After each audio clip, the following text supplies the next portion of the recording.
Cuando uno lleva el carro al taller y cree que algo le está fallando, cree que algo está teniendo fallas mecánicas o algunos inconvenientes, entonces uno antes de cualquier otra cosa pide al carro, bueno, acá está Isaí, que es mecánico, que le haga un diagnóstico, ¿cierto? Entonces le conectan un computador, hacen un escáner y si hay alguna falla, pues se debe sincronizar pues el carro, ¿cierto? Para que todo marche bien.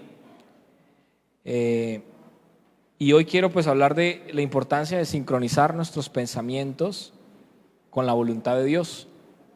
Porque a veces nuestros pensamientos son unos y los pensamientos de Dios son otros. Y la voluntad de Dios es que sus pensamientos y mis pensamientos se sincronicen.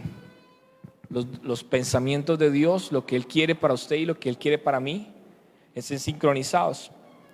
En Romanos 12, versículo 2 dice: no os conforméis a este siglo, sino transformados por medio de la renovación de vuestro entendimiento, para que comprobéis cuál sea la buena voluntad de Dios, agradable y perfecta. Aquí encontramos varios términos claves. La primera, o el primer término clave es no conformarme. La segunda es transformados. La tercera es renovación. La cuarta es entendimiento. La quinta es comprobar. Y la sexta, voluntad buena de Dios, o la buena voluntad de Dios, ¿cierto? Entonces comencemos con la primera. Dice que no nos conformemos a este siglo. Cuando hablamos siglo, cuando estamos hablando del siglo, estamos hablando de la época, del tiempo que estamos viviendo, de la etapa que estamos viviendo. Y hoy pues hay muchos sucesos que están aconteciendo, como lo fue esta semana una ley que dispone sobre la vida de un niño, ¿cierto? Podemos hablar de un niño o una niña porque ya hay vida. Por eso el salmista dice en el Salmo 139: mi embrión vieron tus ojos y en tu libro estaban escritas todas aquellas cosas que luego fueron formadas sin faltar una de ellas. Es decir, es bíblico de que un embrión ya está dentro del plan de Dios. Ya cuando la gestación hay un embrión, ya Dios tiene un proyecto para esa vida. Amén. Así como Dios tiene un proyecto para su vida y para mi vida, pues Dios tiene un proyecto. ¿Y qué está diciendo Dios? La gente se está conformando a la forma de pensar de los demás. Y lo que dice la palabra de Dios, que llaman a lo bueno malo y a lo malo bueno. Pero quiero ir más allá de esto, y es con lo que batallamos a diario en nuestra forma de pensar. Siempre estamos pensando. Todo el tiempo el cerebro del ser humano fue diseñado para que todo el tiempo esté pensando. Todo el tiempo nuestro cerebro tiene un pensamiento. Usted en ese momento puede estar pensando muchas cosas. Cuando venía hacia la iglesia, en su carro, en el bus, en el Metrolínea o a pie, usted venía pensando algo. Cuando usted está almorzando, usted está pensando: le echaron más sal de la que debía, está caliente, me sirvió un poquito o me sirvió bastante. Algo está pensando usted. Y el asunto es que a veces esos pensamientos no son los pensamientos correctos. Voy a mencionar algunas frases que nos hacen pensar y conformarnos a este siglo. La primera es que la gente dice acerca de su vida y dice que sea lo que Dios quiera. Y está bien decir que sea lo que Dios quiera, pero en oportunidades ese que sea lo que Dios quiera, le estamos dando la responsabilidad a Dios de decisiones que yo debo tomar. Por ejemplo, ¿usted qué va a estudiar? Lo que Dios quiera. Bueno, ¿y usted qué sabe qué quiere Dios para su vida? No sé. Y dicen lo que Dios quiera. ¿Usted quiere tener casa? Sí, cuando Dios quiera. Dios quiere que usted tenga casa. Lo que pasa es que usted tiene que tomar la decisión de cuándo quiere que eso suceda. ¿Usted se quiere casar? Sí, cuando Dios quiera. Y ya bueno, ya llegó, pasó el tiempo, y sigue esperando ese Dios quiere. Dios quiere que las cosas sucedan, pero usted y yo tenemos que cambiar nuestro pensamiento y alinearlo para entender cuándo es ese tiempo que Dios quiere. Un día una persona me dijo, yo le pregunté, ¿cómo va el trabajo? ¿Qué trabajo, qué quiere estudiar? Y no, pues lo que Dios quiera. Yo le dije, Dios quiere que usted estudie. Usted tiene que escoger para que ese que Dios quiera se haga real.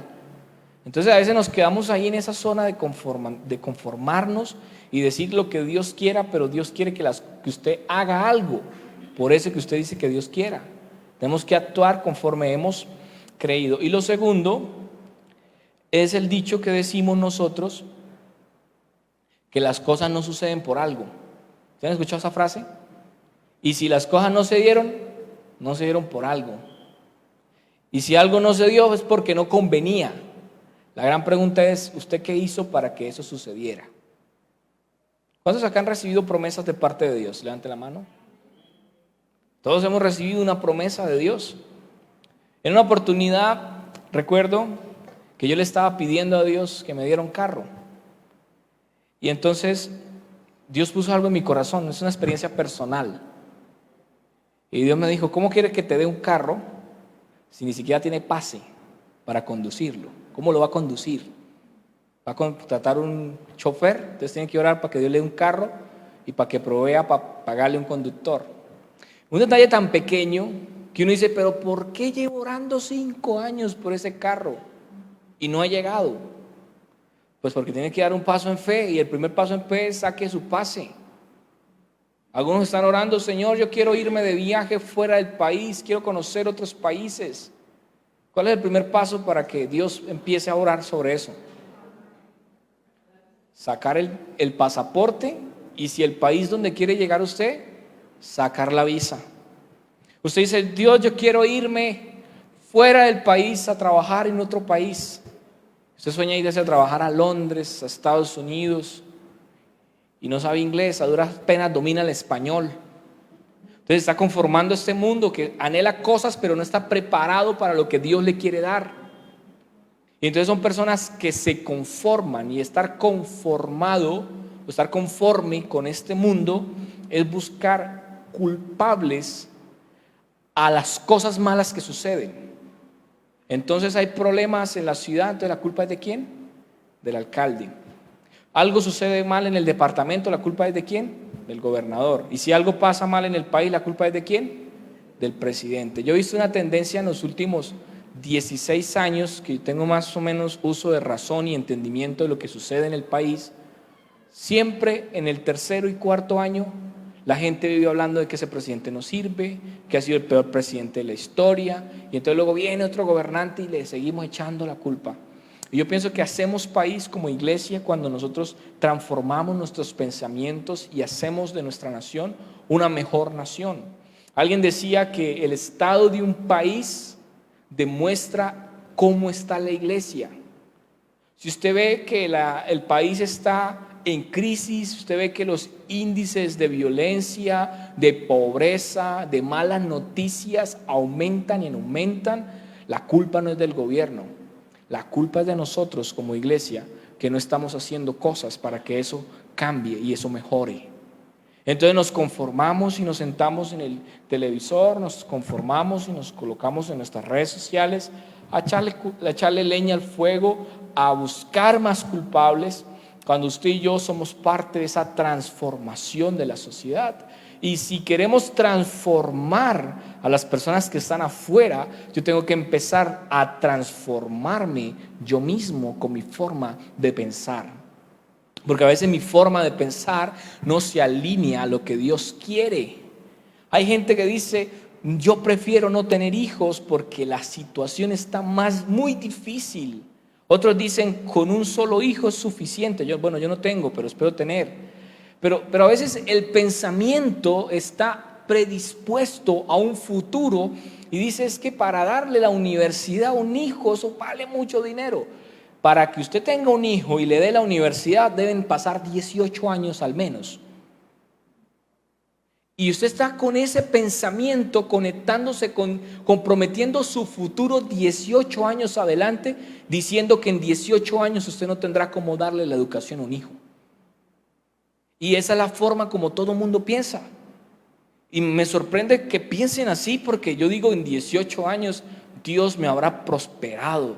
En 18 años he sido enriquecido en todas las áreas de mi vida. Y no solamente tendré para darle a la universidad a un hijo, tendré para darle todas las comodidades, porque Dios es mi proveedor.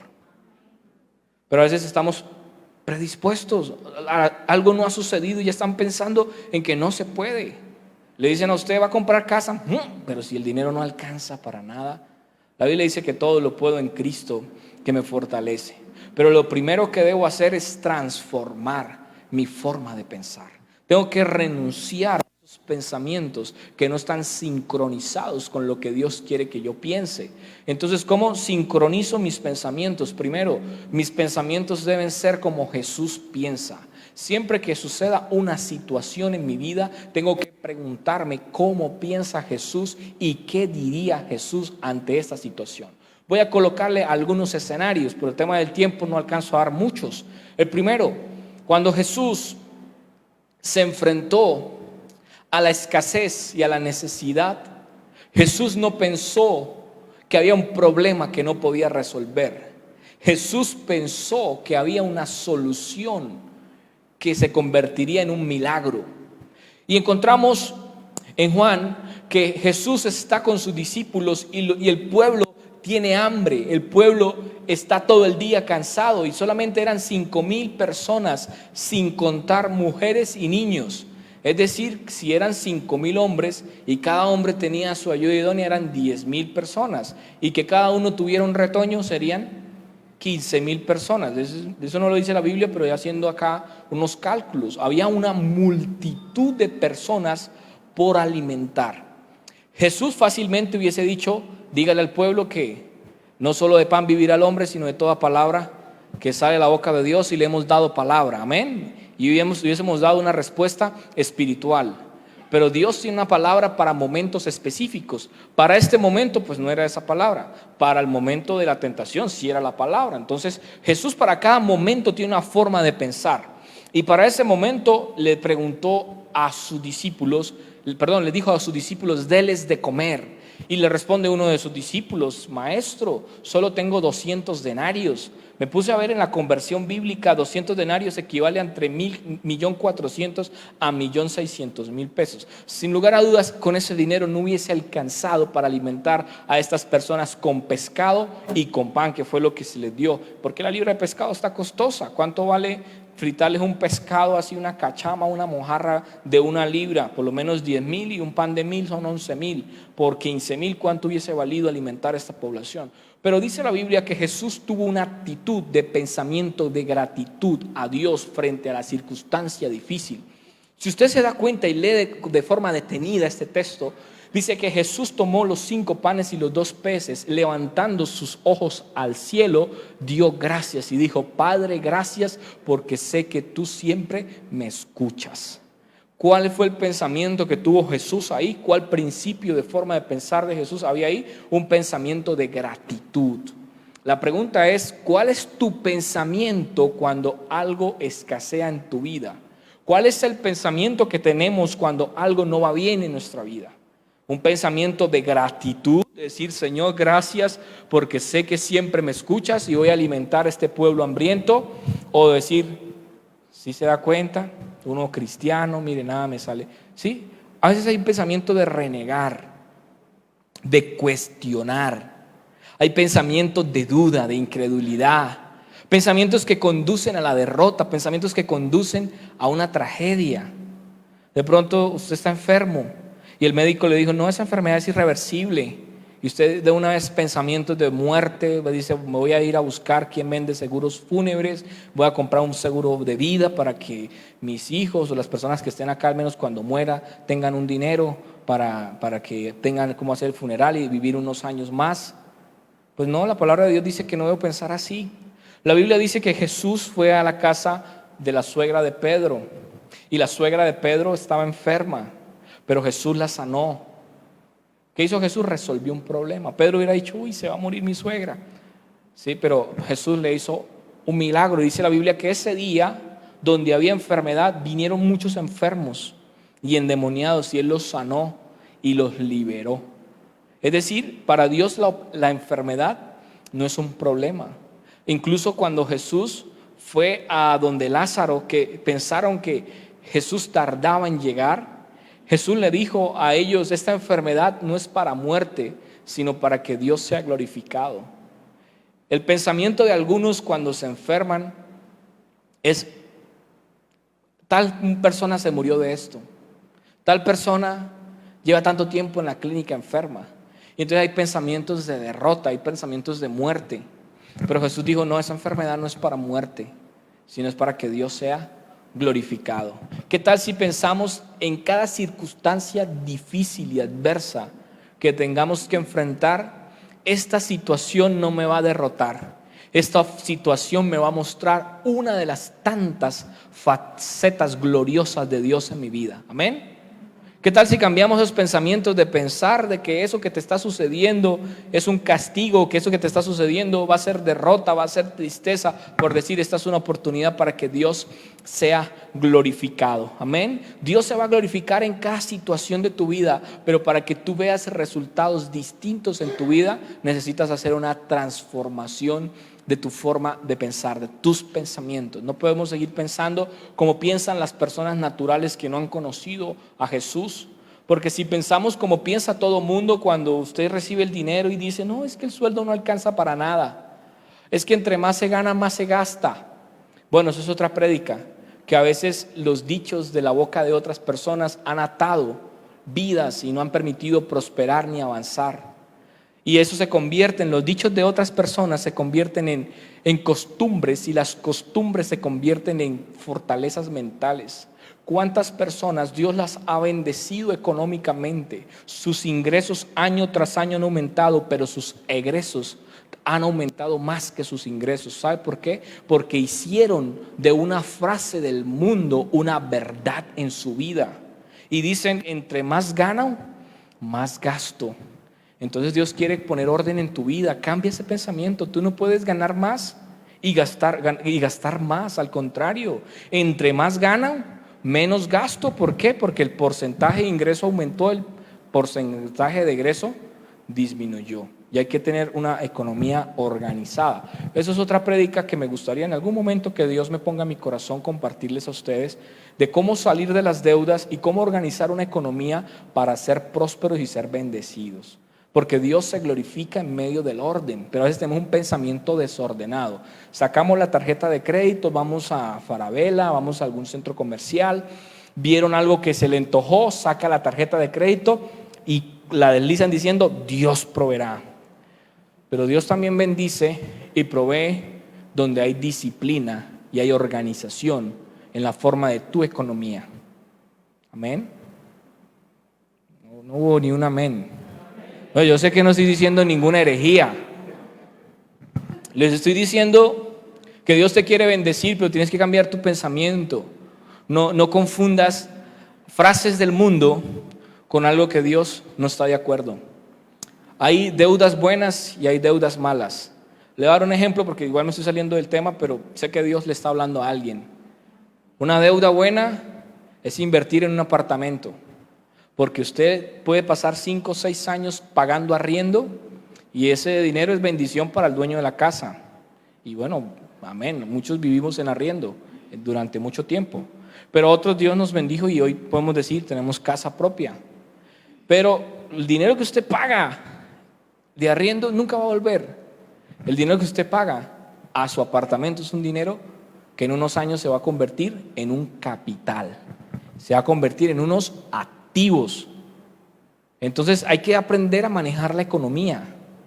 ¿Por qué? Porque ese pensamiento de: ay, pero eso mejor pago arriendo y no estoy ahí apretado y no estoy allá embargado con un banco. No, porque es que el pago de arriendo es un egreso que nunca volverá. El pago de una cuota a un banco es un egreso que se va a convertir en un activo. Hay una gran diferencia. Un activo hace parte de algo a mi favor, parte de mi patrimonio. Pero volviendo al tema, Jesús habla de una renovación de pensamiento. ¿Cómo renuevo mis pensamientos? Primero, yo debo alinear mi forma de pensar a lo que dice la Biblia. En Salmos 1, versículo 1 al 3 dice: bienaventurado el varón que no anduvo en consejo de malos, ni en silla de escarnecedores se ha sentado, sino que en la ley de Jehová está su delicia, y en su ley medita de día y de noche.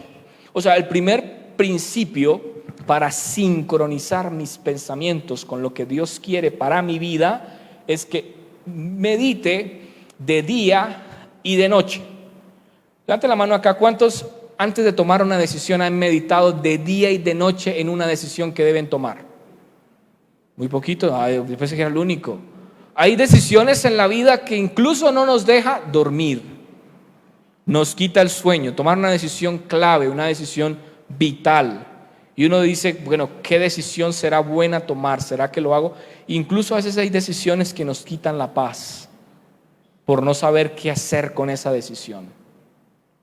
Pero cuando nosotros meditamos en la palabra de Dios, la Biblia dice que hay momentos que no sabemos orar como conviene, pero que el Espíritu Santo clama por nosotros ante el Padre con gemidos indecibles. Entonces, cuando yo no sé qué tomar, qué decisión tomar, ¿qué debo hacer? No tomar decisiones. Primer principio: no tome decisiones cuando no sabe qué hacer, porque seguramente se va a equivocar. Segundo, aplique lo que dice la palabra de Dios: estad quietos y conoced que yo soy Dios. A veces nos cuesta mucho estar quietos. En el caso mío, que soy imperativo, que todo el tiempo quiero estar haciendo cosas, me cuesta estar quieto. Entonces la Biblia dice que hay que estar quietos. Y entonces un pensamiento en otro es movernos. Si no me muevo, entonces no se me van a dar las cosas. Si tú esperas en Dios, Dios te va a decir en qué momento te debes mover. Amén. ¿Qué puerta tienes que tocar o qué puerta tienes que alejarte de ella? Porque no todas las puertas son puertas de parte de Dios. Dice que Él cierra puertas que nadie puede cerrar y abre puertas que nadie puede abrir. Pero viene el resultado de sincronizar mi forma de pensar con lo que Dios quiere que yo haga. Y es que la palabra de Dios dice en el versículo 3 del Salmo 1: serás como árbol plantado que da su fruto a su tiempo y su hoja no cae, y todo lo que hace prosperará. ¿Cuántos quieren que todo lo que usted haga prospere? A todos nos encanta esa parte que diga: todo lo que tú vas a hacer va a prosperar. Pero para que todo lo que yo haga prospere, hay un principio, y es que debo sincronizar mis pensamientos con los pensamientos del cielo. Debo pensar como piensa Jesús. Debo actuar como actúa Jesús. No es fácil, ¿cierto? Por ejemplo, cuando usted va en el tráfico y alguien le recuerda quién le dio la vida, ¿cierto? No, normalmente, o que alguien lo cierre a uno y uno dice: uy, Dios, ilumina ese cerebro, ¿cierto? En otros términos, no es fácil.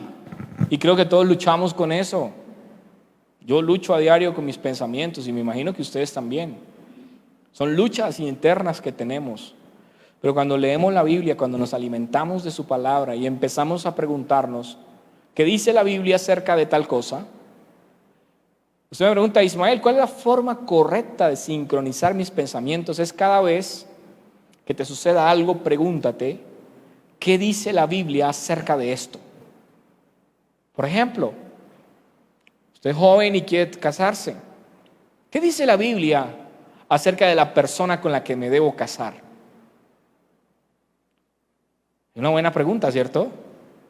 No a mi acomodo, sino lo que Dios dice. ¿Qué dice la palabra de Dios acerca de endeudarme? ¿Qué dice la Biblia acerca de hacer alianzas? Ahí la Biblia habla de eso.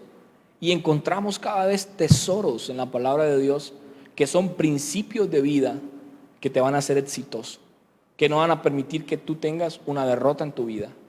El otro texto está en Josué 1:8, dice: nunca se apartará este libro de la ley, sino que de día y de noche meditarás en él, para que hagas conforme a todo lo que está escrito. Entonces hará prosperar tu camino y todo te saldrá bien. ¿Alguna vez has escuchado a personas que dicen que nada les sale bien? ¿Han escuchado gente que dice eso? Y a esa persona nada le sale bien, todo le sale al revés. O hay personas que dicen: no, que este no ha sido el año de ellos, que ha sido un año difícil donde todo sale al contrario. Hay que preguntarse: Cuando usted siente que está entrando en una temporada, porque en la vida hay temporadas, hay rachas, hay momentos. Cuando usted vea que en su vida está entrando en una temporada donde las cosas no están saliendo como usted esperaba, pregúntese: ¿estoy meditando lo suficiente en la ley de Jehová? ¿Estoy pensando suficiente en lo que Dios dice?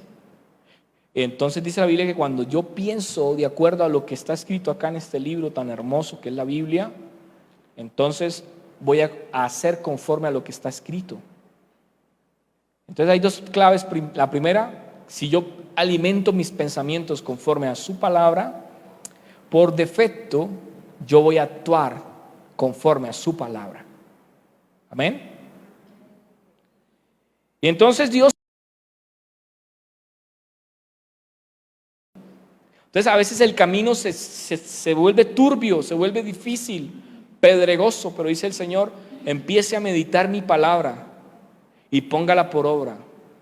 Y ese camino empobrecido, ese camino pedregoso, Dios lo hará prosperar y todo te comenzará a salir bien.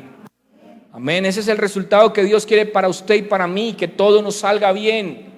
Cuando algo no anda bien, usted debe decir: Señor, yo reclamo tus promesas, yo reclamo tu palabra. Tu palabra dice, oh Dios, que cuando yo medito en tu palabra y la pongo por obra, todo me saldrá bien. Un principio es que cuando todo no me está saliendo bien, yo tengo que buscar a Dios, ir a la intimidad, arrodillarme delante del Señor y decir: Señor, enderezca mis pasos. Hay un versículo que me gusta en Proverbios que dice: reconoce a Jehová en todos tus caminos y Él enderezará tus veredas. Si hay algo torcido en tu vida, si algo no está saliendo bien, dile a Dios: Dios, yo reconozco que tú eres el Dios de mi vida, que tú eres el Señor de mis negocios, que tú eres el Señor de mi casa, que tú eres el Dios de mi profesión, que tú eres el patrocinador de mis sueños, que tú vas delante de mí como poderoso gigante. Y entonces lo que andaba torcido se empezará a enderezar para la gloria de Dios. Amén.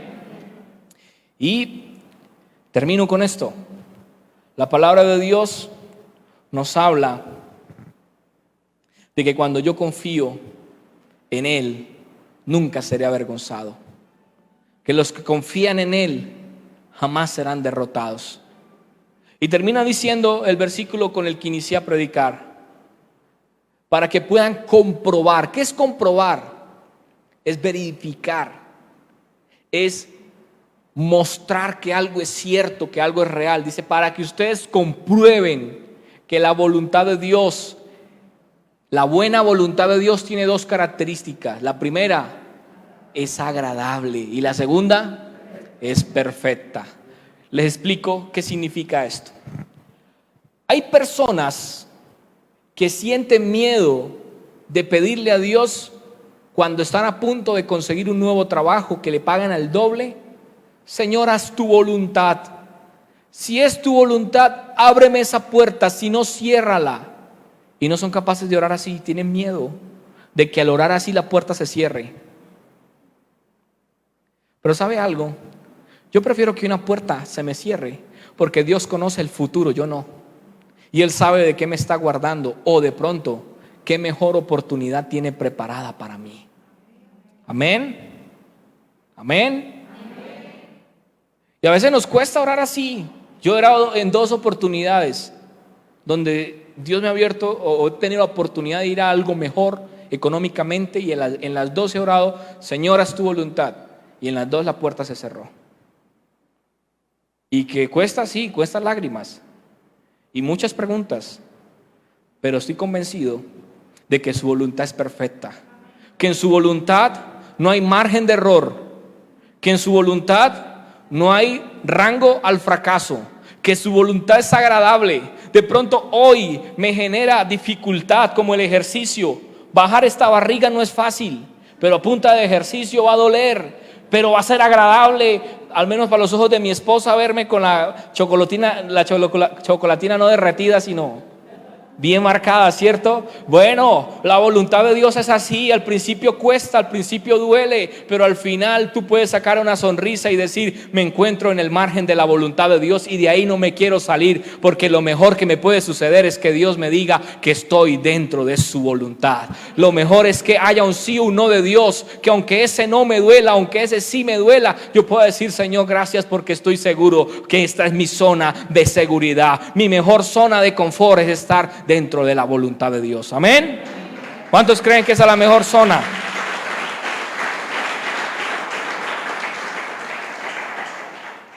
¿Cuántos quieren ir a ese nivel de decir: Señor, yo no quiero sentir miedo ni temor de decir que se haga tu voluntad?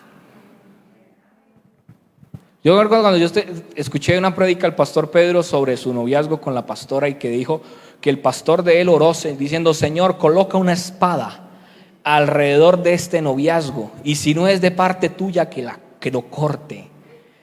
Pero si viene de parte tuya, Señor, que esa espada los defienda. Y yo escuché esa oración, y un día cuando yo estaba conquistando a mi esposa, ella estaba en Australia, y yo me preguntaba: ¿dónde estará mi esposa? Estaba en Australia, a miles de kilómetros de acá. Y empecé a conquistarla y empecé a hacer cosas. Y yo, cuando ya vi que la cosa se estaba poniendo seria, y yo dije: aquí si me meto, me caso. Entonces lloré y le dije: Señor, yo te pido que venga una espada del cielo. Si este noviazgo no es de parte tuya, córtalo. O si no, que esa espada nos una y nos defienda. Les confieso que muchas veces atrás había tenido miedo de orar de esa manera, pero un día me convencí de que lo mejor que me puede pasar es que suceda su voluntad. ¿Que va a doler? Sí, puede que duela, pero al final es como dice un dicho: las raíces son amargas, pero sus frutos son dulces. En un principio va a doler, como cuando a una persona le clavan una espina y se la van a sacar. Duele al principio, pero luego ya no duele. De pronto la voluntad de Dios al principio te va a sacar lágrimas, pero la Biblia dice que los que con lágrimas sembraron, con regocijo segarán. Así que dile: Señor, llévate ese miedo que me impide orar, que se haga tu voluntad. Yo quiero vivir en tu voluntad. Si tienes que cerrar puertas, ciérralas, porque sé que cuando se abra la puerta que tú tienes para mí, será más grande que las puertas que se cerraron en el pasado. Amén.